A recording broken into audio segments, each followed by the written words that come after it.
Good morning, dear teachers. I hope you are all doing well and I welcome you all to the today's topic. நம்ம இன்னைக்கு இந்த டாப்பிக்கில் நம்ம பார்க்க போகிறது சிம்பிள் ப்ரெசன்ட் டென்ஸும் சிம்பிள் பாஸ்ட் டென்ஸையும் வச்சு எப்படி வந்து சின்ன சின்ன கான்வர்சேஷனை ஃப்ரேம் பண்ணுறது அதை தான் வந்து பார்க்க போகிறோம். நம்ம பழைய வீடியோஸ்லேயே simple present tense, simple past டென்ஸில் பாசிட்டிவ் சென்டென்ஸ், நெகட்டிவ் சென்டென்ஸ், அதுக்கப்புறம் எஸ்ஆர் நோ டைப் கொஸ்டின், எப்படி WH டைப் கொஸ்டினை ஃப்ரேம் பண்ணுறது அப்படிங்கிறத நம்ம வந்து பார்த்துருக்கோம். For example simple present tense அப்படியே எடுத்துக்கோங்க. அது வந்து சிம்பிள் ப்ரெசன்ட் டென்ஸோடைய பாசிட்டிவ் ஸ்டேட்மெண்ட் எப்படி ஃப்ரேம் பண்ணணும், அதாவது சப்ஜெக்ட் ஃபஸ்ட்டு இருக்கணும், அதுக்கப்புறம் நம்ம வந்து வெர்பு ஒன்று தான் கண்டிப்பாக யூஸ் பண்ணணும். சம்டைம்ஸ் இந்த வெர்பு ஒன் கூட எஸ், இஎஸ் ஆர் ஐஇஎஸை நம்ம ஆட் பண்ணுவோம். எப்போ வந்து எஸ், இஎஸ் ஆர் ஐஇஎஸை வந்து ஆட் பண்ணுவோங்கிறது நம்ம எல்லாத்துக்குமே தெரியும். அதாவது எப்போ வந்து இந்த சப்ஜெக்ட்ஸ் வந்து தேர்ட் பர்சன் சிங்குலராக இருக்காங்களோ, எப்போ வந்து இந்த சப்ஜெக்ட்ஸ் வந்து தேர்ட் பர்சன் சிங்குலராக இருக்காங்களோ அப்போ நம்ம வெர்பு கூட எஸ் ஆர் இஎஸ் ஆர் ஐஇஎஸை ஆட் பண்ணுவோம். கரெக்டுங்களா?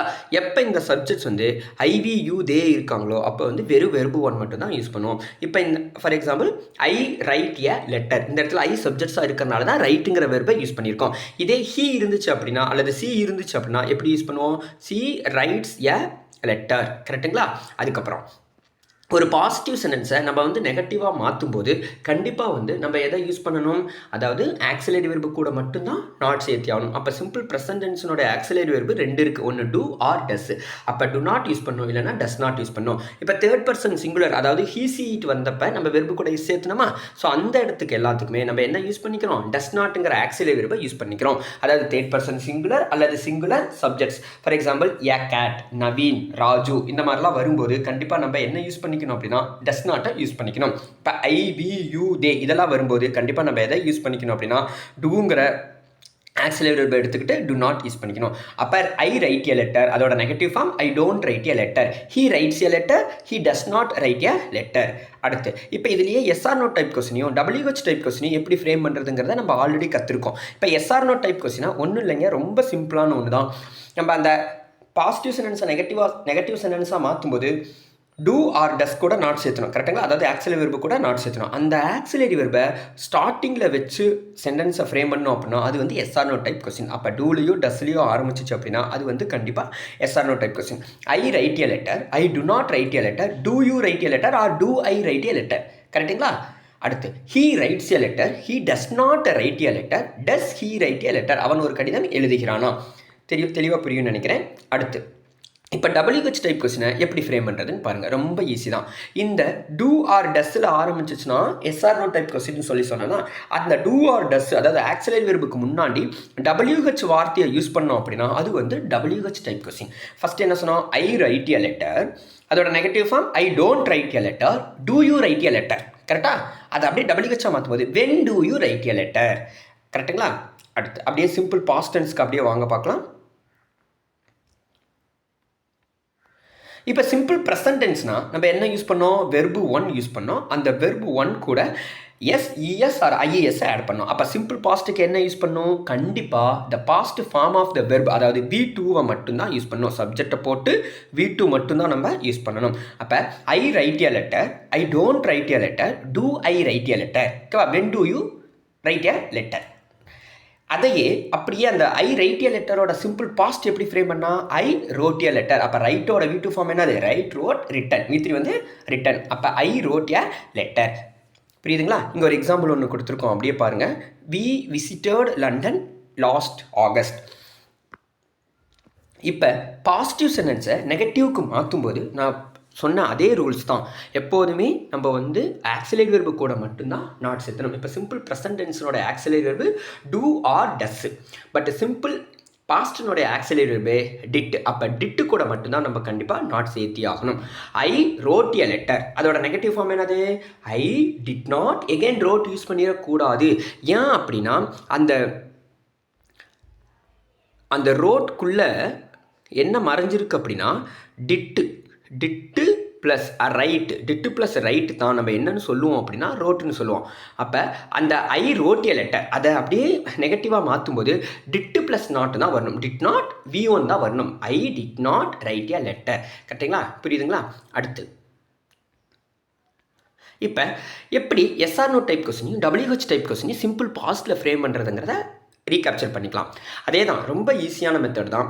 என்ன அப்படின்னா அந்த ஆக்சிலரி வெர்பு முன்னாடி சப்ஜெக்ட்டுக்கு முன்னாடி போட்டுட்டோம் அப்படின்னா அது எஸ்ஆர் நோ டைப் கொஸ்டின். கரெக்டுங்களா? அப்போ டிட்டு ப்ளஸ் சப்ஜெக்ட்ஸ் ப்ளஸ் V1. இப்போ ஐ ரோட் எ லெட்டர், அதை நெகட்டிவாக மாற்றும் போது I did not write a letter. அதை அப்படியே இன்ட்ராகேட்டிவாக மாற்றும் போது did you write a letter, நீ ஒரு கடிதம் எழுதினாயா. Do you write a letter அப்படின்னா நீ ஒரு கடிதம் எழுதுகிறாயா, அப்போ ப்ரெசன்ட்ல சொல்கிறது. Did you write a letter அப்படின்னா நீ ஒரு கடிதம் எழுதினாயா. கரெக்டுங்களா? இப்போ இதையே அப்படியே WH கொஸ்டினாக மாற்றும் போது என்ன பண்ணுவோம்? ரொம்ப சிம்பிளுங்க. இந்த ஆக்சிலரி வெர்புக்கு முன்னாடி அந்த டிட்டுக்கு முன்னாடி WH வார்த்தையை கொண்டு வந்து போட்டுக்கிறோம், அவ்வளோதான். அப்போ when did you write a letter. ரொம்ப ரொம்ப ஈஸியான மெத்தடு. அடுத்து நான் ஒரு சின்ன ஒரு கொஸ்டின் மட்டும் கேட்குறேங்க.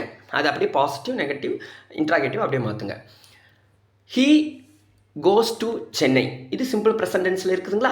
இதோட நெகட்டிவ் ஃபார்ம் சொல்லுங்கள். He does not go to Chennai, அப்படி நீங்களே ஆன்சர் சொல்லிட்டே வாங்க. இதோட இன்ட்ராகேட்டிவ் சொல்லுங்கள். Does he go to Chennai. இதை அப்படியே WHக்கு அப்படியே மாற்றுங்க. When does he go to Chennai. அதே சென்டென்ஸை அப்படியே பாஸ்ட்டுக்கு மாற்றுங்க. He went to Chennai. இதோட negative form he did not go to Chennai. அதுக்கப்புறம் இதோட interrogative yes or no type did he go to Chennai. அதுக்கப்புறம் அது அப்படியே WHக்கு மாற்றினா when did he go to Chennai. இங்கே ஒரு டேபிள் கொடுத்துருக்கேன். அந்த டேபிளில் இருக்கக்கூடிய சென்டென்ஸையும் அப்படியே பாருங்கள். They sing a song daily. They sing a song, அதை வச்சுக்கோங்க. தே சிங்கிள் தான் இருக்குது, அப்போ சிம்பிள் ப்ரெசன்டென்ஸ். அது அப்படியே நெகட்டிவ்க்கு மாற்றினா தே டு நாட் சிங். ஏன் அந்த இடத்துல டு நாட் யூஸ் பண்ணியிருக்கோம்? ஏன் அப்படின்னா யார் சப்ஜெக்டாக இருக்கா? தே சப்ஜெக்டாக இருக்கிறனால கண்டிப்பாக நம்ம டு நாட் தான் யூஸ் பண்ணிக்கணும். இதை அப்படியே எஸ்ஆர் நோக்கு மாற்றும் போது அந்த டூ வந்து முன்னாடி வந்துடும். அப்போ do they sing a song. இது அப்படியே WH டைப்புக்கு நீங்களாக ஒன்று ஃப்ரேம் பண்ணுங்கள். When do they sing a song. கரெக்டுங்களா? இது அப்படியே பாஸ்ட் டென்ஸ்க்கோங்க. சிங்கோட V2 ஃபார்ம் என்னது? சாங். அப்போ they sang a song, simple past. அது அப்படியே சிம்பிள் பாஸ்டோட நெகட்டிவ் சென்டென்ஸாக மாற்றுங்க. எப்படி மாற்றலாம்? தே டிட் நாட் சிங் வரணுமா சாங் வரணுமா? சிங் தான் வரணும். ஓகேவா? They did not Singh a song. இது அப்படியே எஸ்ஆர் நோ டைப் கொஸ்டினாக மாற்றும் போது டிட், அந்த டிட்டு முன்னாடி வந்துடும். Did they sing a song. இது அப்படியே WH டைப்புக்கு அப்படியே மாற்றுங்க பார்க்கலாம். When did they sing a song. ஆனால் நம்ம எப்படி நம்ம ஸ்டூடெண்ட்ஸ் கிட்ட கொஸ்டின் கேட்குறோம்? When you sang a song, when you sing a song அப்படின்னு சொல்லிட்டு கேட்குறோம். When you sang a song, when you did a mistake அப்படின்னு கேட்குறோம். அதுதான் தப்பு.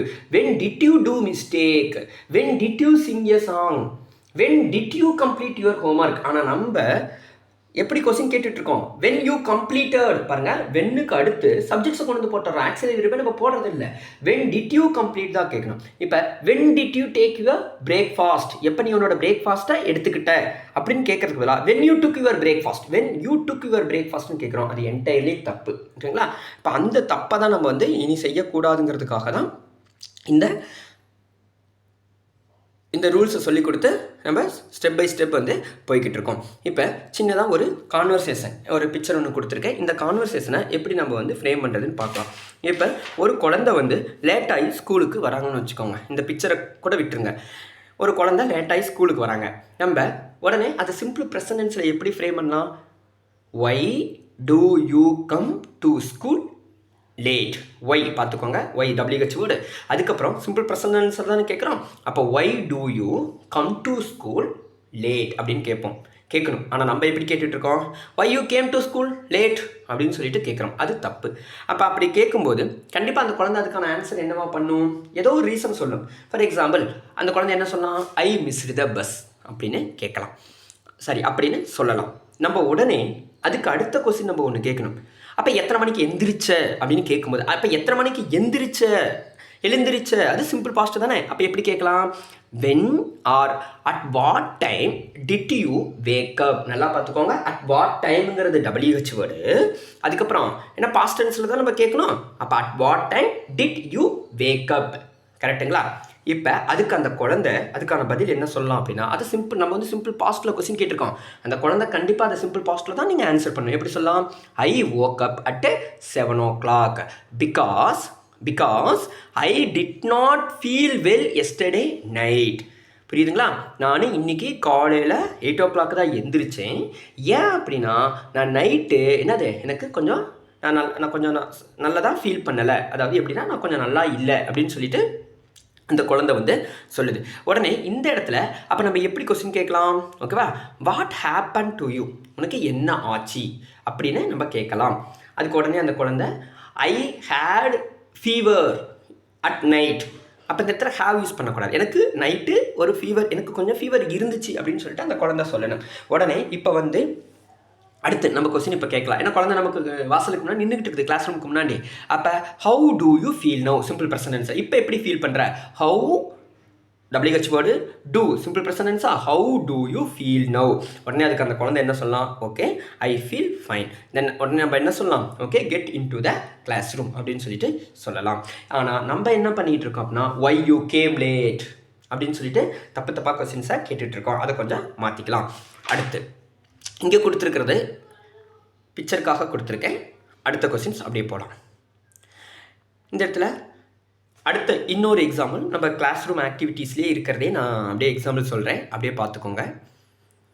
ஒரு ஸ்டூடெண்ட்டு கிளாஸ் ரூமில் தூங்கிக்கிட்டு இருக்கான். நம்ம நடத்திட்டு இருக்கும்போது நம்ம இந்த இடத்துல எப்படி நம்ம கேட்கலாம்? இந்த இடத்துல நீங்கள் கண்டினியூஸ் டென்ஸ்க்குலாம் போக வேணாம், சிம்பிள் ப்ரெசன்ட் சிம்பிள் பாஸ்ட் வச்சு யூஸ் பண்ணுங்கள். எப்படி கேட்கலாம்? Why do you sleep in the class, கரெக்டுங்களா? ஆனால் நம்ம எப்படி கேட்டுட்டு இருக்கோம்? Why you sleep in the class room அப்படின்னு சொல்லிட்டு ஒரு அழுத்தம் கொடுக்குறோம், அவ்வளோதான். அது அழுத்தம் கொடுத்தா அது வந்து இன்ட்ராகேட்டிவாக ஆயிடாது. Why do you sleep in the class room. உடனே அந்த குழந்தை அதுக்கு என்ன ஆன்சர் வேணாலும் சொல்லலாம். நான் என்ன ஆன்சர் சொல்கிறேன் இங்கே அப்படின்னா ஐ ஹேவ் ஹெட்டேக் அப்படின்னு அந்த குழந்தை சொல்லுது. உடனே நம்ம இந்த இடத்துல என்ன சொல்லலாம்? உனக்கு மாத்திரை வேணுமான்னு கேட்கலாம், இல்லை மாத்திரை எடுத்துக்கிட்டியான்னு கேட்கலாம். மாத்திரை எடுத்துக்கிட்டியான்னு கேட்டோம்னா எப்படி கேட்கலாம்? டிட் யூ டேக் டேப்லெட் அப்படின்னு கேட்கலாம். இல்லை வேணுமான்னு கேட்கணும் அப்படின்னா டூ யூ வாண்ட் டேப்லெட் அப்படின்னு சொல்லிட்டு கேட்கணும். அதுக்கு அந்த குழந்தை என்ன சொல்லலாம்? இல்லை நான் எடுத்துக்கிட்டேன் அப்படின்னு சொல்லலாம். No sir already I took tablet அப்படின்னு அந்த குழந்தை சொல்லலாம். உடனே அதுக்கு நம்ம எப்படி ரிப்ளை பண்ணலாம்? Okay okay no problem, no you take rest அப்படின்னு சொல்லிட்டு டீச்சர் வந்து ரெஸ்பான்ஸ் பண்ணலாம். கரெக்டாக? அடுத்து அதே நம்ம கிளாஸ் ரூமில் நடக்கக்கூடிய இன்னொரு கான்வர்சேஷன் பார்த்துக்கோங்க. எபவுட் ஹோம்ஒர்க்கை பற்றியான இன்னொரு கான்வர்சேஷன். இப்போ நம்ம உள்ளே என்ட்ரானோடனே நம்ம எல்லா குழந்தைகிட்டும் எல்லாரும் ஹோம்ஒர்க்கை முடிச்சிட்டிங்களா அப்படின்னு சிம்பிள் பாஸ்ட் டென்ஸ்லேயே கேட்கலாம். இப்படி கேட்கலாம், டிட் யூ. இப்போ நம்ம டிட்டில் ஆரம்பிக்காமல் நம்ம கிளாஸ் ரூமில் என்ன தப்பு பண்ணிகிட்டு இருக்கோம்? All you completed your homework அப்படின்னு கேட்குறோம். அது தப்பு. எப்படி கேட்கணும்? Did you all complete your homework அப்படின்னு கேட்கணும். உடனே அதுக்கு குழந்தைங்க என்ன சொல்லுவாங்க அப்படின்னா மேக்ஸிமம் எல்லா குழந்தைங்களும் முடிச்சிட்டோம், எஸ் சார் வி கம்ப்ளீட்டட்னு சொல்லுவாங்க. அதில் 1 or 2 கண்டிப்பாக முடிக்கலன்னு சொல்லிட்டு எந்திரிப்பாங்க. இப்போ எக்ஸாம்பிள் ஒரு ஸ்டூடெண்ட் எந்திரிக்கிறதாக வச்சுக்கிறோம். அப்போ அந்த குழந்தை என்ன சொல்லுது? No sir I did not. ஆனால் அந்த குழந்தை எப்படி நம்ம ஆன்சர் பண்ணோம்? ரியாலிட்டிக்கில் நான் கிளாஸில் எப்படி ஆன்சர் பண்ணிக்கிறது? நோ சார் ஐ நாட் கம்ப்ளீட்டட்னு சொல்லும். அப்போ அந்த இடத்துல அது என்டையர்லி தப்பு. அப்போ அந்த குழந்தை எப்படி ஆன்சர் பண்ணணும்? No sir I did not complete my homework அப்படின்னு அந்த குழந்தை கண்டிப்பாக அந்த இடத்துல சொல்லணும். ஓகேங்களா? அதுக்கப்புறம் உடனே நம்ம இந்த இடத்துல எந்த மாதிரி WH டைப் கொஸ்டினை ஃப்ரேம் பண்ணலாம்? அது பாஸ்ட் டென்ஸில் ஏன் நீ ஹோம்ஒர்க்கை முடிக்கல அப்படின்னு கேட்கணுமா? அப்போ why did you not complete your homework or why didn't you complete your homework அப்படின்னு கேட்கணும்.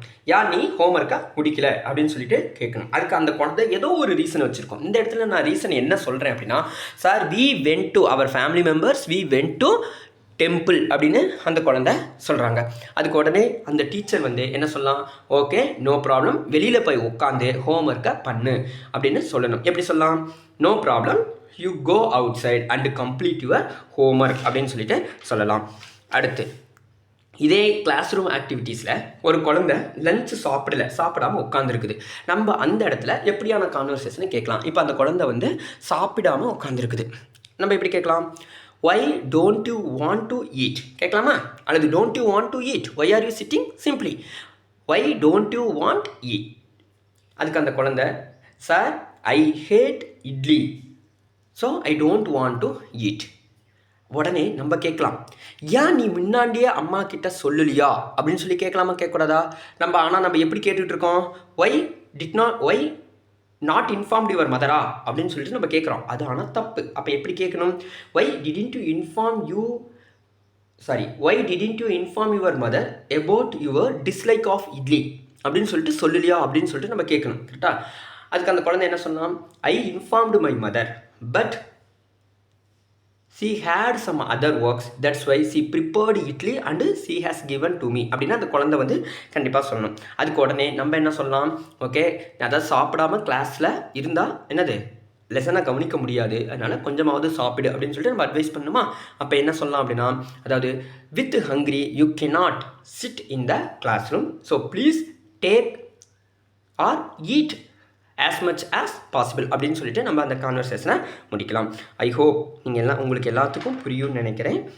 இப்போ நான் சில இமேஜஸை அப்படியே கீழே கொடுத்துக்கிட்டே வரேன். நீங்கள் என்ன பண்ணுறீங்க அப்படின்னா, இந்த 2 பேத்துக்கு நடுவில் ஒரு கான்வர்சேஷன் இருந்துச்சு அப்படின்னா அது எப்படி இருக்கும் அப்படிங்கிறத சிம்பிள் ப்ரெசன்ட் டென்ஸ்லையும் சிம்பிள் பாஸ்ட் டென்ஸ்லையும் கொஞ்சம் அப்படியே வந்து என்ன பண்ணிக்கிறீங்க, அப்படியே அதை வச்சு டைலாக்கை வந்து ஃப்ரேம் பண்ணிவிட்டு அதுக்கப்புறம் நீங்களே வந்து அதை செக் பண்ணி கொஞ்சம் பார்த்துக்கோங்க. தேங்க்யூ.